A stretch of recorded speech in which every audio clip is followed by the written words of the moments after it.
எனது அன்பான தேவ பிள்ளைகளே, நமது தேவன் உலகிலுள்ள அனைவரையும் நேசிக்கிறார்.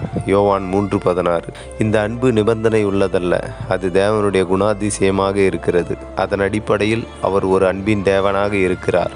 1 யோவான் 4:8. எல்லோருக்கும் தேவனுடைய அன்பு இருக்கிறது என்பது அவருடைய இரக்கமுள்ள அன்பாக கருதப்படுகிறது. ஏனென்றால் தேவன் உடனடியாக ஜனங்களை அவர்களுடைய பாவங்களுக்காக தண்டிக்கவில்லை என்கிற சத்தியத்தை காண்பிக்கிறது. ரோமர் 3:23. பரலோகத்தில் இருக்கிற நமது பரமபிதா தீயோர் மேலும் நல்லோர் மேலும் தமது சூரியனை உதிக்க பண்ணி நீதியுள்ளவர்கள் மேலும் அநீதியுள்ளவர்கள் மேலும் மழையை பொய்ய பண்ணுகிறார். மத்திய 5:45. எனது அன்பானவர்களே, நம் அனைவரின் மீதும் தேவனுடைய அன்பு எவ்வளவு எல்லையற்றதாய் இருக்கிறது என்பதற்கு இதுவே உதாரணம். சர்வ வல்லமையுள்ள தேவன் உன்னை ஆசீர்வதித்து உன்னை பெருக பண்ணுகிறார். சர்வ வல்லமையுள்ள தேவன் நீங்கள் எதிர்பார்க்கும் முடிவை உங்களுக்கு கொடுப்பேன் என்று சொல்லுகிறார்.